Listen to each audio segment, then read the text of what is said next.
सतत निबद्ध रहने वाले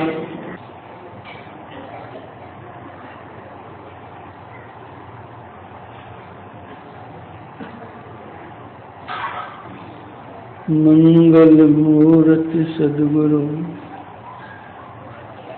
मिलवें सर्वाधार। मंगलमय मंगल करम विनवाम बारंबार। धन्य धन्य सद्गुरु सुखद महिमा कही न जाए। जो कछ कहूँ तुम्हारी कृपा मूर्ति कछ न बसाए। समवेत समादरणीय सज्जन वृंद, आदरणीय माताओं तथा भक्तिमती बहनों,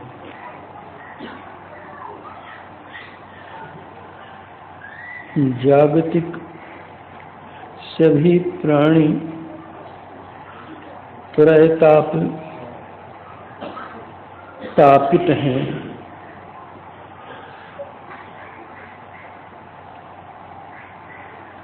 त्रिताप यानी दैहिक, दैविक, भौतिक, इन तीनों तापों से संतप्त हैं। इन तापों से मुक्ति के लिए संतों ने ज्ञान योग युक्त ईश्वर की भक्ति बतलाई है।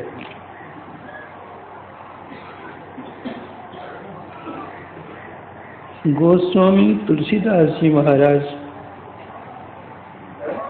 विनय पत्रिका में लिखते हैं,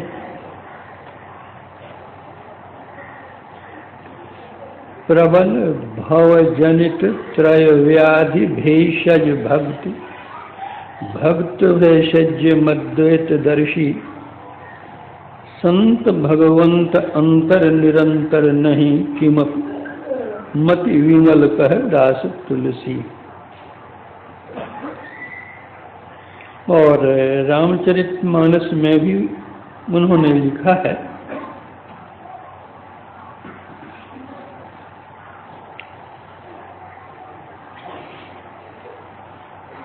दैहिक दैविक भौतिक तापा, राम राज काहू नहीं व्यापा। जो त्रिताप से मुक्ति चाहते हैं उनको राम राज्य में जाना चाहिए, और वह राम राज आपके सब अंदर है। जो राम की भक्ति करेंगे वे राम के राज्य में जाएंगे। जो भक्ति करेंगे उनको मुक्ति मिलेगी। किस तरह? गोस्वामी जी कहते हैं, जिमि थल बिनु जल रही न सकाई, कोटि भांति को करई उपाई, तथा मोक्ष सुख सुनु खग राई, रही न सकई हरि भगति बिहाई। जैसे बिना थल के जल नहीं रह सकता,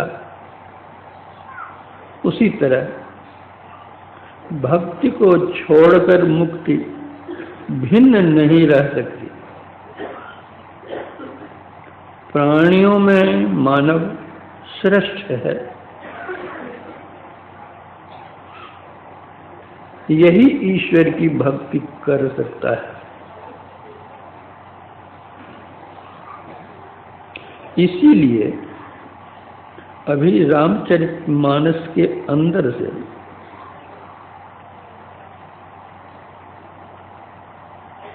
राम भक्ति विषयक प्रसंग का पाठ कराया गया है।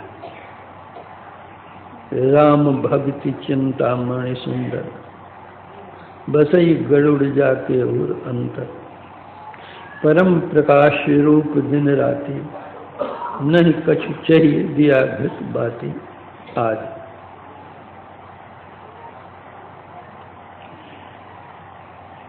जहां भक्ति शब्द आता है तो भक्ति अकेली नहीं आती है, अकेली रहती ही नहीं है।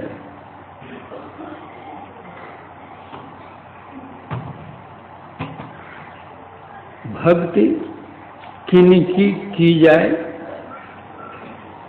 करने वाले भी कोई होंगे,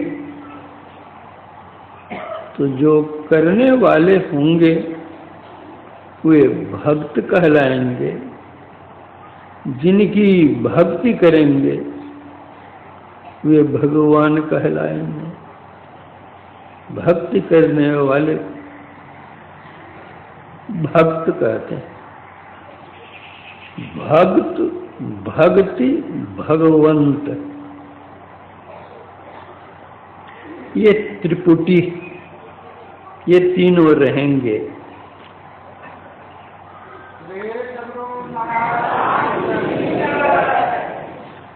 गोस्वामी जी ने ही कहा है, सेवक सेव्य भाव बिनु भव न करिए उर्गारी।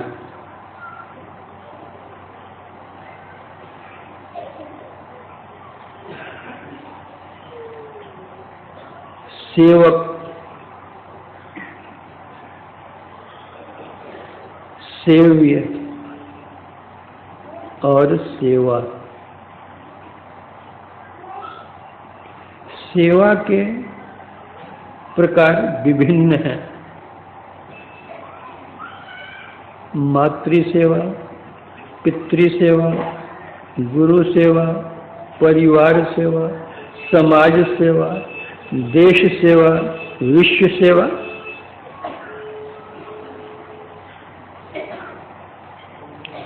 वास्तव में भक्ति शब्द भज धातु में प्रत्यय लगाने से बनता है, जिसका अर्थ ही होता है सेवा। सेवा करने वाले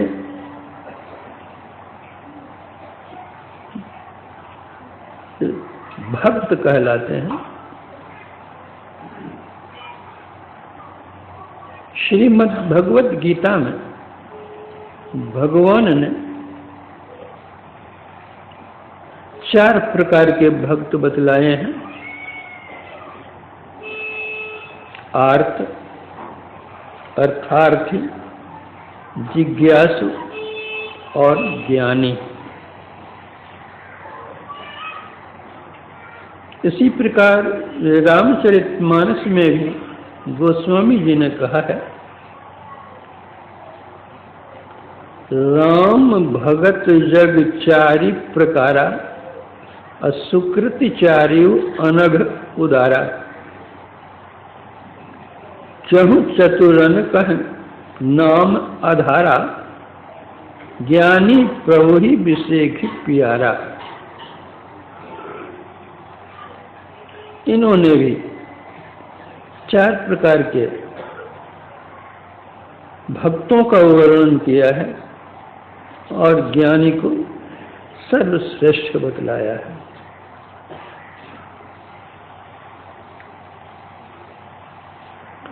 आर्त कहते हैं दुखी को।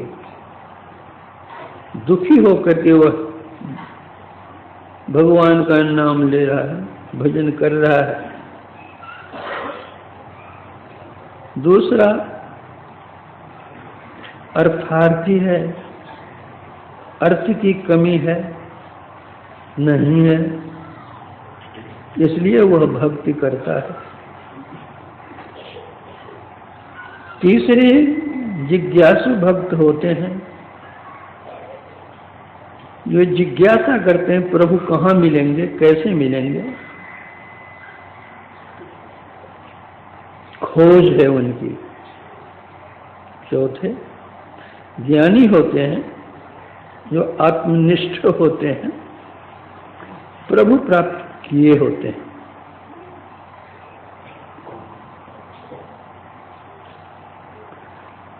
भक्ति में भी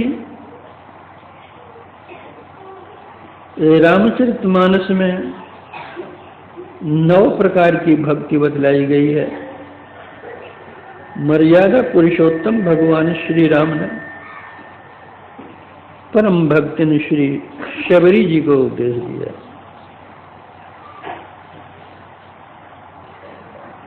9 प्रकार की भक्ति का वर्णन श्रीमद् भागवत में भी आया है, किंतु रामचरितमानस के अंतर्गत और श्रीमद् भागवत के अंतर्गत जो 9 प्रकार की भक्ति का वर्णन किया गया है, दोनों में भिन्नता है। नारद सूत्र में 11 प्रकार की भक्ति का वर्णन किया गया है।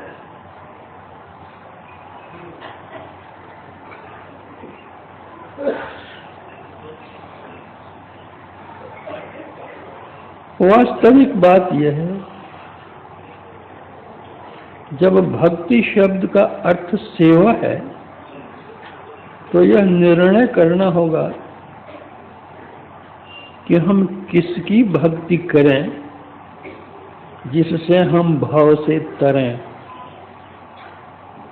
इसी के लिए संतों ने ईश्वर की भक्ति बतलाई है।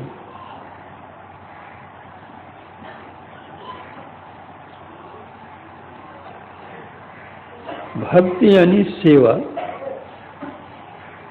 देश काल और पात्र के अनुकूल आवश्यकता की जो पूर्ति होती है वह सेवा कहलाती है।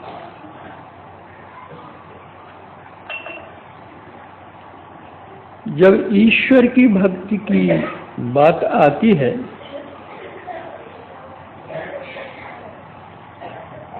तो ईश्वर को किस बात की कमी है कि हम उसकी पूर्ति कर सकते हैं?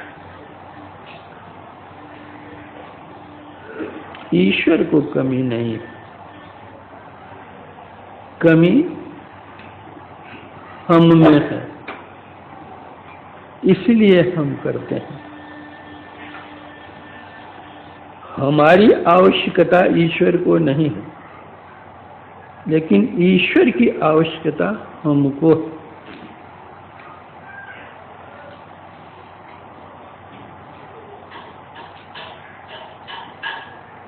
भक्ति भक्ति में भी भेद होता है। संत कबीर साहब ने तो कहा, भक्ति सब कोई करे, भरम न नाट रे, भक्ति जंजाल दुख द्वंद भारी। ब्रह्म चीन्हे नहीं, अब भरम पूजत फिरे, हिये के नैन क्यों फोर डारी।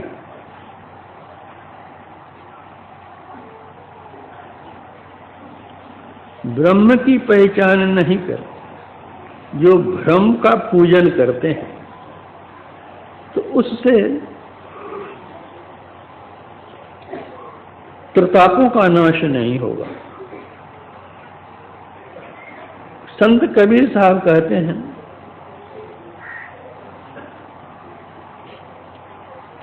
हिये के नैन क्यों फोर डारी। हृदय की आंख को फोड़ देने पर वह सूझेगा क्या? जैसे बाहर की आंख को फोड़ दे, निकाल दे, या वह आंख काम नहीं करे तो क्या दिख सकता है?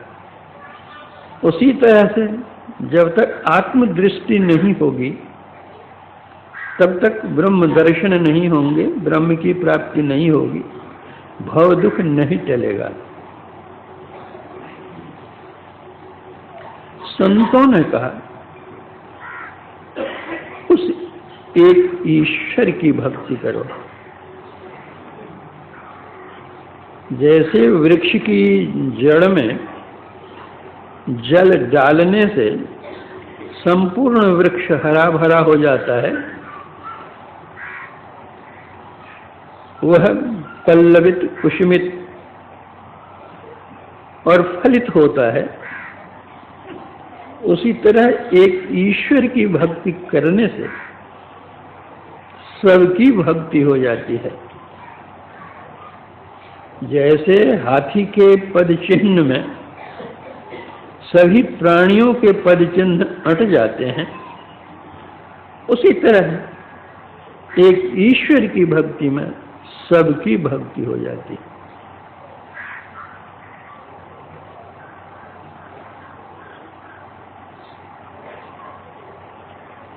इसलिए संतों ने कहा, जैसे जागतिक वस्तु को देखने के लिए जागतिक नेत्र चाहिए, उसी तरह जो परब्रह्म परमात्मा सर्वत्र हैं, उनको देखने के लिए